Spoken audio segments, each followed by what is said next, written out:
Alright, so here's our horseradish, and you can see some of that's too close to the rhubarb. We're going to dig that up, and I'm going to thin this patch out just a little bit.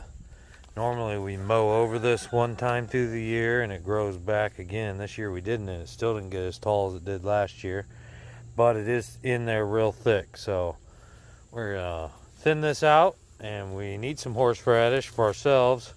It does last, you know, a good year or two if you preserve it right.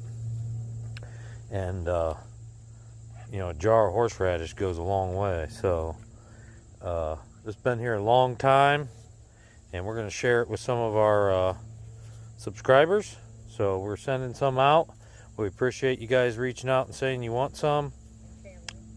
If you were on Adventures in the Heartlands Live and you saw that and you asked for some, we appreciate it. I'm glad you were able to enjoy that and hopefully grow some of this. Now I know Mark over at Arkansas Woodcutter requested some also, so he'll be getting some horseradish, and we do have some family members who want some too. So plant it deep, guys.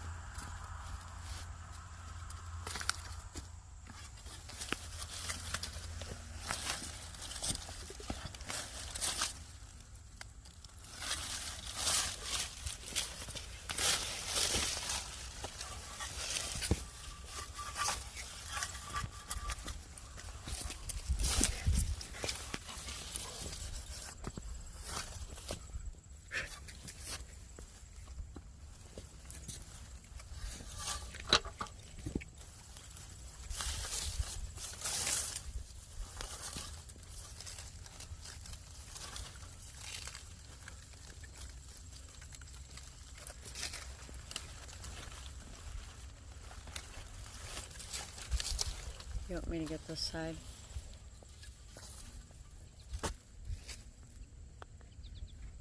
Pretty deep.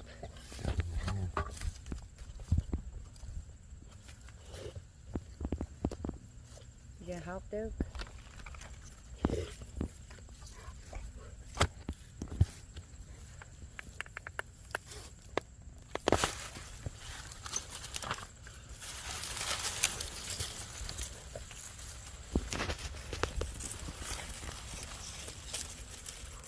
Good one. Could have went deeper. Yep. But that's quite a bit. You can see the roots on there. You can plant that, you can plant this, and you can plant this.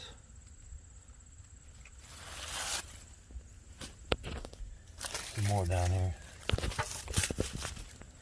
I want all this out of here and just keep that over there.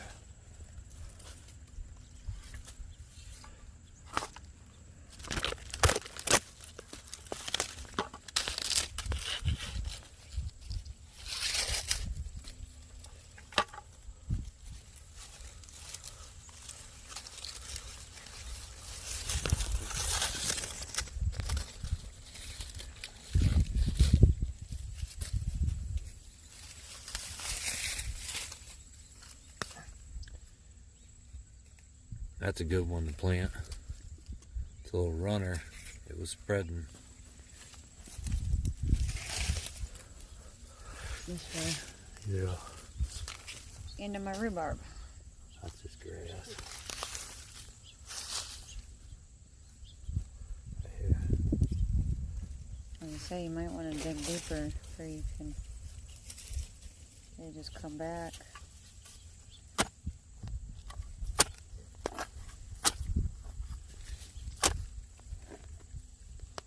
What do you got, Duke?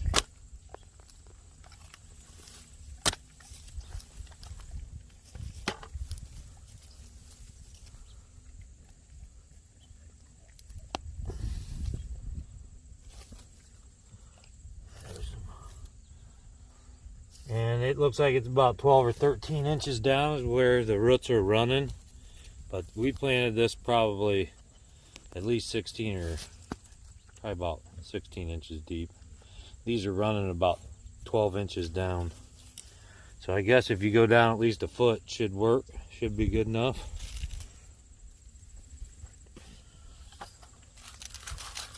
Let's thin this out.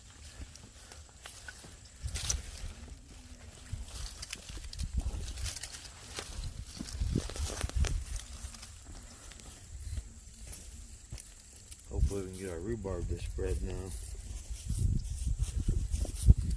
Take over that whole area.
Heard it.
Yeah, they're turning right about 12 inches down.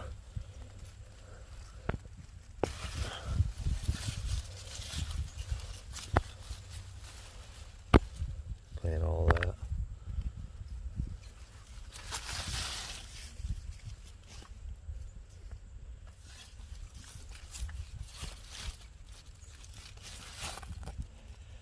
You want to dig it up in months that end in R. September, October, November, December. That's when you dig it up. I don't want October is when you plant your garlic. Plant your garlic in months that end in R too. Cut that one. I don't want to take all that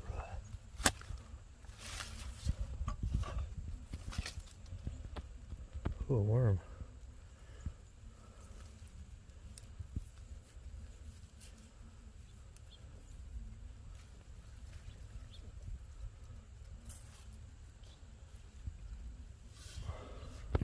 Do that one maybe.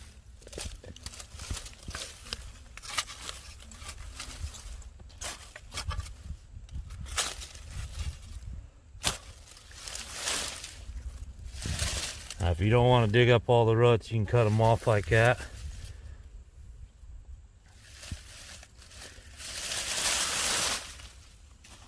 Yeah, either dig that one or cut it. Or cover it back up.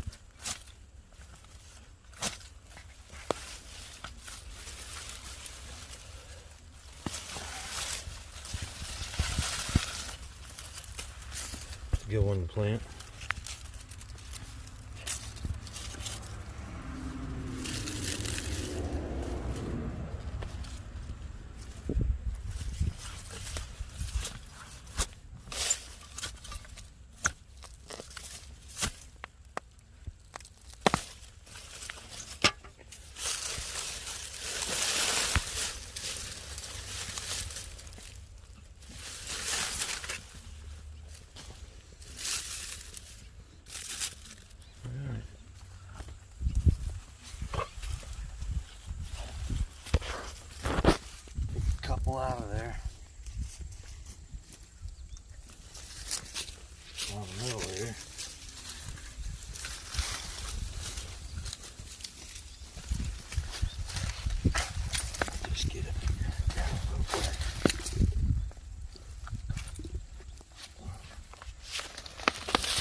they're thicker.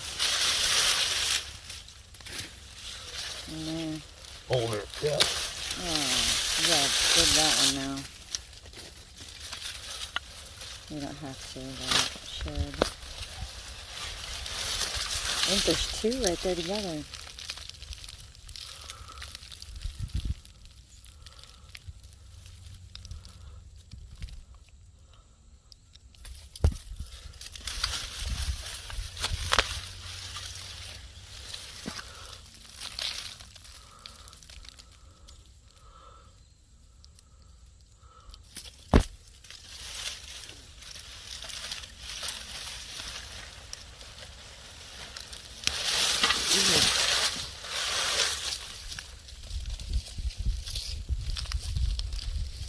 Big old root down there somewhere.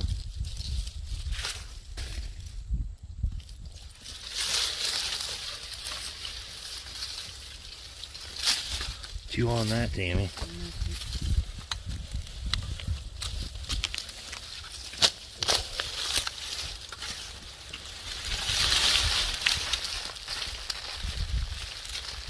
Nice.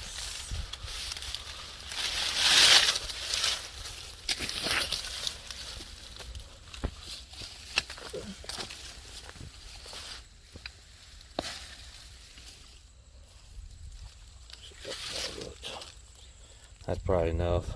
And I separated through it and back this way. And then we'll trim this off and let all this just grow back. And I'll have some room to grow too. Won't get into our rhubarb. And this is plenty to grow and more than we need. Way more than we need.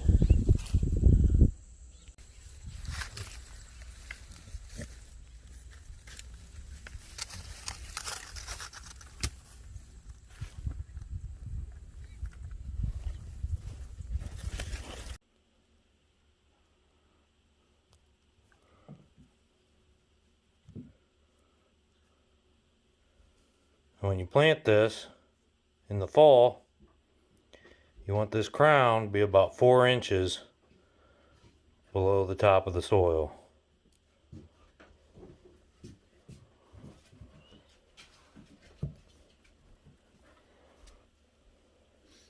So if you get this, plant this 4 inches below the soil.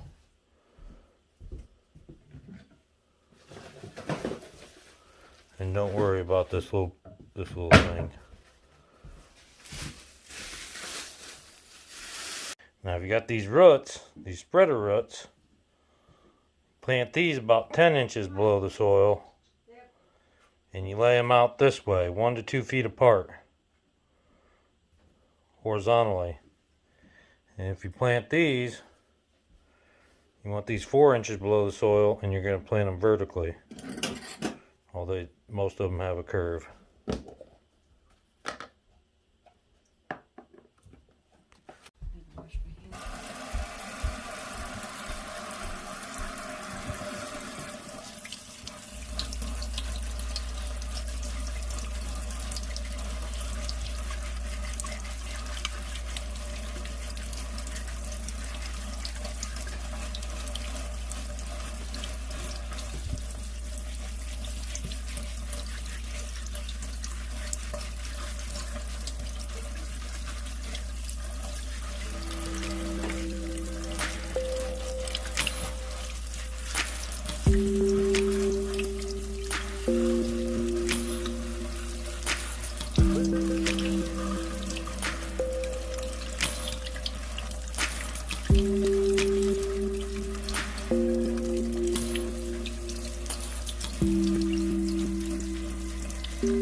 cleaned up. We still got to peel these. And we'll put them in a processor. Add some vinegar and we'll can it.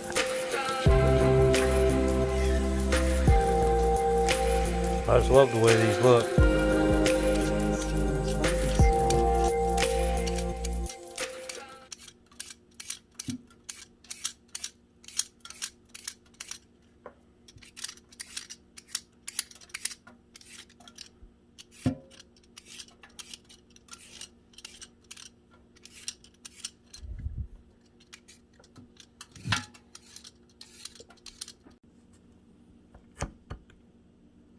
Take readings of it.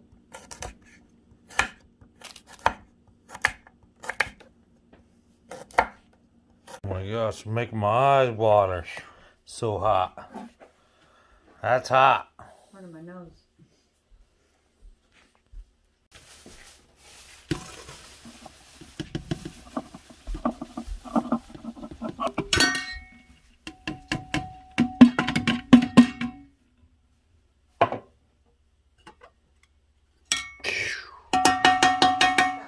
Burning my eyes.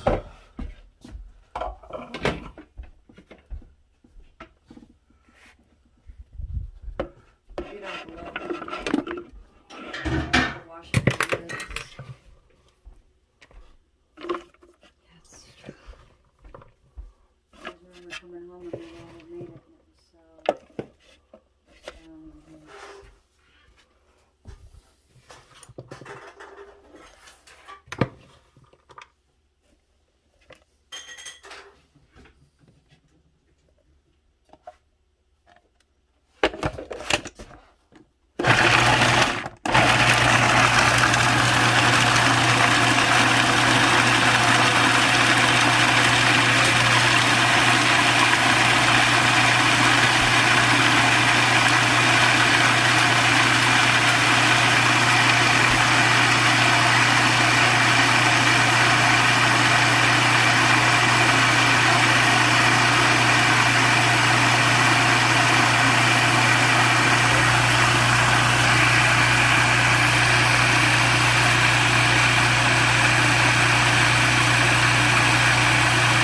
Now you want about 3/4 of a cup of distilled vinegar per cup of chunked horseradish. So basically we're just going to fill this up till we're right below even with it. Whatever you end up with, you could measure it out. Oh man, that's hot.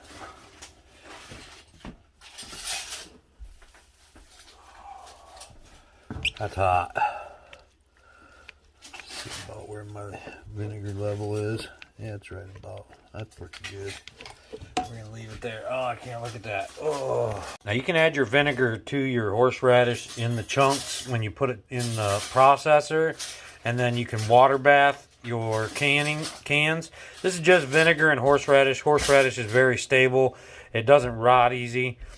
Even if the seal were to break, it would ferment some, but it's just vinegar and horseradish. So this is best to be canned in like jelly jars or pint jars because it doesn't take a lot when you go to use it. So you can make different cocktail sauces or sauces for your steak or whatever you use horseradish in to add a little spice. It's good on all types of meat.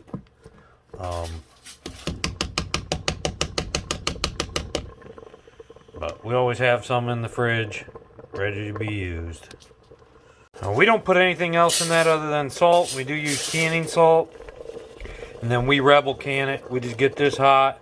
We get our jars hot and we pour this in the jars. And then they seal that way. And that's just how we've always done it. You can do it FDA canning. And I think it's 25 minutes in a water bath. Or like 5 or 10 minutes pressure cooked at 15. I don't know. You'd have to look it up. Don't take my word for it, but this is literally just horseradish, which doesn't rot very easy. It will ferment, kind of like cabbage, but and vinegar, which doesn't go bad. So that's really all you got in this, and the preservative salt. So you can't really screw this up canning it. Those of you getting horseradish, you're going to get crown and root.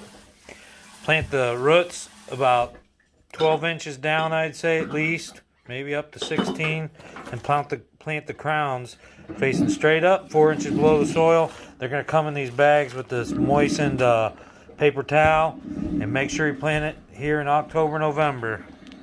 Don't let them dry out. And there we go, 4.5 pints processed canned horseradish. Now we can just add that to mayonnaise to make a horsey sauce, or add it to ketchup to make a cocktail sauce, or we can just put it right on top of a roast beef sandwich.